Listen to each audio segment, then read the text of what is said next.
Wherever you go, whatever you do, throw a little at it. Omax, Vest and Briefs. Tamil ஜனம் நேயர்களுக்கு வணக்கம். Digital exclusive நிகழ்ச்சிக்கு உங்களை அன்புடன் வரவேற்கிறேன். கொஞ்ச நாளாகவே இந்தியாவுக்கும் யூஎஸுக்கும் இடையில் இந்த ட்ரேட் வார் அப்படின்றது போயிட்டுருக்கு. இந்தியன் கூட்ஸுக்கு அமெரிக்கா அதிக டேரிஃப் விதிச்சிருக்கு அப்படின்றது நமக்கு தெரியும்.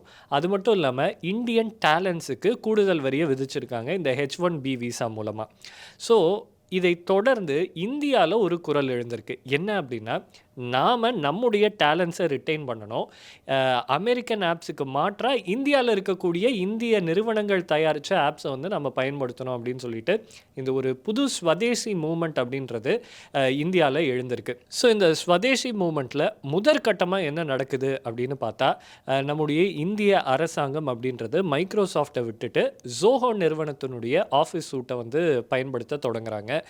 ஏற்கனவே நம்ம பார்த்தோம், நிறைய இந்தியன் ஸ்டேட்ஸில் ஜோஹோ ஆஃபீஸ் சூட்டு தான் பயன்படுத்தப்பட்டுருக்கு. அடுத்ததாக என்ன நடந்துச்சு அப்படின்னு பார்த்தா, இந்த ஜோஹோ நிறுவனம் வெளியிட்ட அரட்டை அப்படின்ற இன்ஸ்டன்ட் மெசேஜிங் ஆப், அதற்கு ஒரு ஹைப் சோஷியல் மீடியாவில் கிடச்சிது.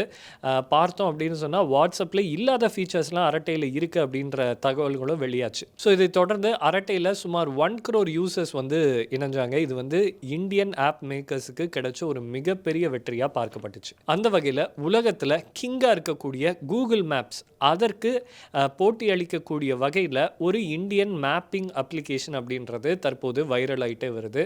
அந்த இந்தியன் மேப்பிங் அப்ளிகேஷன் என்ன, அதில் இருக்கக்கூடிய ஃபீச்சர்ஸ் என்ன, கூகுள் மேப்ஸ் பெஸ்ட்டாக அல்லது அந்த இந்தியன் மேப்பிங் ஆப் பெஸ்ட்டாக அப்படின்றது தான் இந்த செக்மெண்ட்டில் நம்ம பார்க்க போகிறோம். அதுக்கு முன்னாடி தமிழ் ஜனம் சேனலை சப்ஸ்கிரைப் பண்ணாதவங்க உடனே சப்ஸ்கிரைப் பண்ணுங்கள். இந்தியாவை சேர்ந்த ஒரு பிரபல நிறுவனம் தான் மேப் மை இந்தியா. அந்த நிறுவனம் வெளியிட்ட ஒரு அப்ளிகேஷன் தான் மேப் ப்ளஸ். இந்த மேப் ப்ளஸ் அப்படின்ற அப்ளிகேஷனை நம்மளால் ஃபோனில் பயன்படுத்த முடியும். எப்படி அப்படின்னா, ப்ளே ஸ்டோர்லேருந்து நம்ம இந்த அப்ளிகேஷனை டவுன்லோட் பண்ணிக்கலாம். வழக்கம் போல் எப்படி நம்ம கூகுள் மேப்பை பயன்படுத்துகிறோமோ அதே மாதிரி இதையும் நம்ம பயன்படுத்தலாம் அப்படின்னு சொல்லப்படுது. இது என்ன பெரிய விஷயமா? நாங்கள் தான் காலங்காலமாக கூகுள் மேப்ஸை பயன்படுத்திகிட்டு இருக்கோமே, அப்புறம் எதுக்கு நாங்கள் இந்த அப்ளிகேஷனை நாங்கள் பயன்படுத்தணும்? ஸ்வதேசி அப்படின்னு சொல்லிட்டா உடனே நாங்கள் பயன்படுத்தணுமா அப்படின்ற கேள்வி நமக்குள்ளே எழலாம். ஸோ இந்த கூகுள் மேப்ஸ் பெஸ்ட்டாக இல்லை இந்த மேப் ப்ளஸ் அப்படின்றது பெஸ்ட்டாக அப்படின்றத தான் இப்போ நம்ம கம்பேர் பண்ண போகிறோம். முதல் விஷயம் கவரேஜ். கூகுள் மேப்ஸ் கிட்டத்தட்ட 256 நாடுகளில் சர்வீஸை ப்ரொவைட் பண்ணுது. ஸோ 256 நாடுகளில் இருக்கக்கூடிய மக்கள் தங்களுடைய அன்றாட தேவைகளுக்கு அவர்களால் கூகுள் மேப்ஸை பயன்படுத்த முடியும். ஸோ மேப் ப்ளஸ் அப்படின்றது எத்தனை நாடுகளில் சர்வீஸை ப்ரொவைட் பண்ணுது அப்படின்னு பார்த்தா, கிட்டத்தட்ட 231 நாடுகளில் மேப் ப்ளஸ் அவைலபிள். இது கூகுள் மேப்ஸை விட கொஞ்சம் கம்மி தான் அப்படின்னாலும், ஒரு எமர்ஜிங் அப்ளிகேஷனுக்கு இவ்வளோ பெரிய ஒரு ஓப்பனிங் அப்படின்றது பெரிய விஷயந்தான். அடுத்தது பார்த்தோம் அப்படின்னு சொன்னால் அக்யூரசி. கூகுள் மேப்ஸில் சிட்டி அக்யூரசி அப்படின்றது என்றைக்குமே பெஸ்ட்டு தான், அதில் சந்தேகமே கிடையாது. ஆனால் கூகுள் மேப்ஸை நம்பி நம்மளால் இந்தியன் ரூரல் பகுதிகளில் போக முடியாது. அதாவது கிராம பகுதிகளில் நம்மளால் கூகுள் மேப்ஸை நம்ப முடியாது.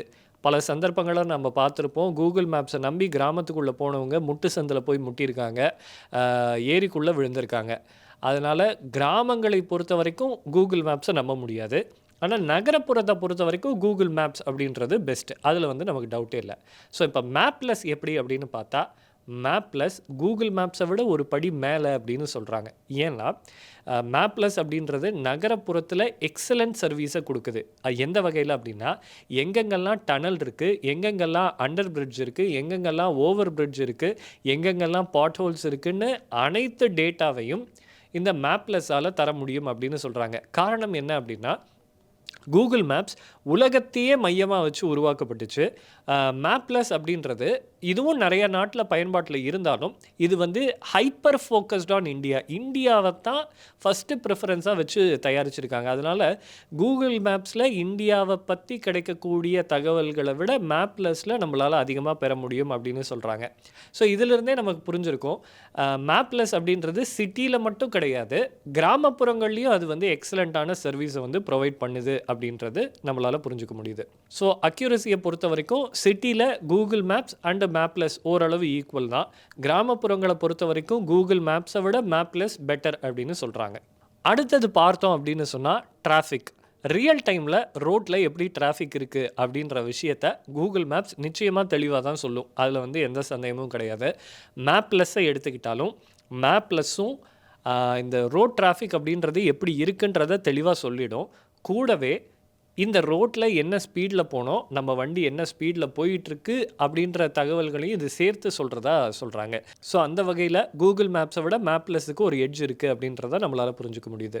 அடுத்தது பார்த்தோம் அப்படின்னு சொன்னால் ரொம்பவுமே முக்கியமான ஒரு விஷயம் ப்ரைவசி. இன்றைக்கி ஃபாரின் அப்ளிகேஷன்ஸை பயன்படுத்துறதுல இந்தியர்களுக்கு இருக்கக்கூடிய மிகப்பெரிய சிக்கல் அப்படின்றது இந்த ப்ரைவசி தான். ஏன் அப்படின்னு சொன்னால் கொஞ்ச நாளைக்கு முன்னாடி நம்ம பார்த்தோம், ஃபேஸ்புக்கை வந்து இந்தியன்ஸ் வந்து யூஸ் பண்ணுறாங்க.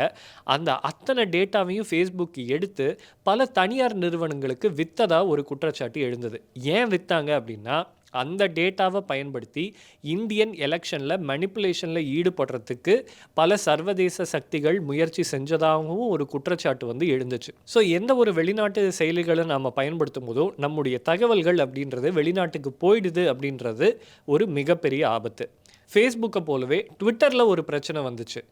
ட்விட்டரில் வந்து ஒரு சில விஷயங்கள் வந்து இந்தியாவுக்கு எதிராக இருக்குதுன்னு சொல்லி இந்திய அரசு அதை டெலிட் பண்ணணும்னு ட்விட்டரை வந்து அணுகணும் போது ட்விட்டர் வந்து அதுக்கு மறுத்துட்டாங்க. எதன் அடிப்படையில் அவர்களால் துணிச்சலாக மறுக்க முடிஞ்சுது அப்படின்னு சொன்னால், இந்தியர்கள் குறித்து இந்த ட்விட்டர் சேவ் பண்ணி வச்சுருக்கக்கூடிய எல்லா டேட்டாவுமே இந்தியாவுக்குள்ளே இல்லை, வெளிநாடுகளில் இருக்கக்கூடிய சர்வர்களில் இருக்குது. அதை வந்து இந்தியாவால் நேரடியாக ஆக்சஸ் பண்ணி டெலிட் பண்ண முடியாது அப்படின்ற தைரியத்தில் தான் ட்விட்டர் வந்து போல்டாக நாங்கள் வந்து டெலிட் பண்ண மாட்டோம் அப்படின்னு சொன்னாங்க. ஸோ அந்த வகையில் கூகுள் மேப்ஸும் ஒரு ஃபாரின் அப்ளிகேஷன் தான். நாம் பயன்படுத்தக்கூடிய டே டு டே விஷயங்கள், நம்முடைய டேட்டாக்கள் எல்லாமே வெளிநாடுகளில் இருக்கக்கூடிய சர்வர்களில் தான் இருக்குது. ஸோ இது இந்தியர்களுக்கு ஒரு டேட்டா செக்யூரிட்டி த்ரெட்டை எப்போ வேணாலும் உருவாக்கலாம் அப்படின்ற சூழ்நிலை தான் இருக்குது. ஸோ மேப் ப்ளஸ் எடுத்துக்கிட்டோம் அப்படின்னா, இது அடிப்படையில் இந்திய நிறுவனம் தயாரித்த அப்ளிகேஷன். இந்த அப்ளிகேஷனில் வரக்கூடிய டேட்டாக்கள் எல்லாமே இந்தியாவில் இருக்கக்கூடிய சர்வர்களில் தான் ஸ்டோர் செய்யப்படுது. அதனால் நம்முடைய டேட்டாக்கள் இந்தியாவை தாண்டி எங்கேயும் வெளியில் போக முடியாது. ஸோ நாளைக்கு ஏதாவது ஒரு சிக்கல் அப்படின்னா கூட இந்திய அரசால் உடனடியாக தலையிட முடியும் அப்படின்ற ஒரு ஆறுதலான விஷயம் இதில் இருக்குது. அடுத்தது யூசர் இன்டர்ஃபேஸ். யூசர் இன்டர்ஃபேஸ்னால் என்ன? பயன்படுத்துறதுக்கு இது எளிதாக இருக்கா இல்லையா, இதுதான் வந்து யூசர் இன்டர்ஃபேஸ். ஸோ அந்த வகையில் பார்த்தா கூகுள் மேப்ஸ் அப்படின்றது பயன்படுத்துறதுக்கு ரொம்பவுமே எளிமையானது. நம்ம என்ன ஒரு டேட்டா குவரி கொடுத்தாலும் அது உடனடியாக ரிசல்ட்ஸை வந்து கொடுத்துரும். ஸோ இதே அளவுக்கு ஸ்பீடாக மேப் ப்ளஸ் இருக்கா அப்படின்னு கேட்டால் அங்கே நமக்கு ஒரு நெகட்டிவ் பாயிண்ட் கிடைக்குது. மேப் ப்ளஸ் அப்படின்றது கூகுள் மேப்ஸ் அளவுக்கு வேகமானது கிடையாது அப்படின்னு சொல்லப்படுது. ஸோ ஏன் கூகுள் மேப்ஸ் வந்து வேகமாக இருக்குது, மேப் ப்ளஸ் வேகமாக இல்லை அப்படின்னு சொன்னால், அதற்கு ஒரே விஷயம் பயன்பாட்டாளர்களோட எண்ணிக்கை. ஸோ கூகுள் மேப்ஸ் அப்படின்னு பார்த்தோம் அப்படின்னு சொன்னால் குளோபல் லெவலில் பில்லியன்ஸில் யூஸ் பண்ணுறாங்க. ஸோ அந்த மக்கள்லாம் பயன்படுத்த அதில் இருக்கிற நிறை குறைகளை தொடர்ந்து கம்பெனிக்கு அப்டேட் பண்ணிக்கிட்டே இருப்பாங்க. அதை கம்பெனி ரெக்டிஃபை பண்ணிக்கிட்டே இருக்கும். அதனால் அந்த அப்ளிகேஷன் அப்படின்றது அப் டு டேட் ரிஃபைன்டாக இருக்குது.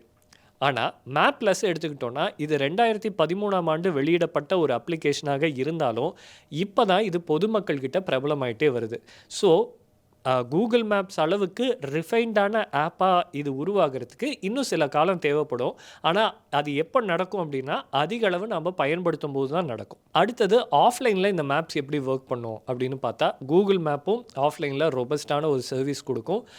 மேப் ப்ளஸும் ஆஃப்லைனில் ஒரு ரொபஸ்டான சர்வீஸ் தான் கொடுக்கும் அப்படின்னு சொல்கிறாங்க. இன்டகிரேஷன் கூகுள் மேப்ஸ் ஆண்ட்ராய்டு ஃபோனில் பயன்படும், அதே மாதிரி மேப் ப்ளஸும் ஆண்ட்ராய்டு ஃபோனில் பயன்படும். அதை தாண்டி இந்தியாவில் தயாரிக்கப்படக்கூடிய கார்களில் தற்போது மேப் ப்ளஸை இணைச்சிக்கிட்டு இருக்கிறதாகவும் ஒரு தகவல் வெளியாயிருக்கு. ஸோ ஓவராலாக பார்த்தோம் அப்படின்னா கூகுள் மேப்ஸ் அப்படின்றது உலக அளவில் ஒரு மிகப்பெரிய ஜெயிண்ட், அதில் சந்தேகமே இல்லை. ஆனால் இந்திய அளவில் கூகுள் மேப்ஸுக்கு மிகப்பெரிய டஃப் கொடுக்கக்கூடிய கெப்பாசிட்டி அப்படின்றது இந்த மேப் ப்ளஸ் அப்ளிகேஷனுக்கு இருக்குது அப்படின்றதுல எந்த ஒரு சந்தேகமும் கிடையாது.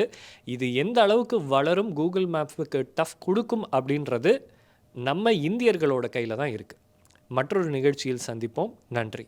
Wherever you go, whatever you do, throw a little at it. Omax, Vest and Briefs.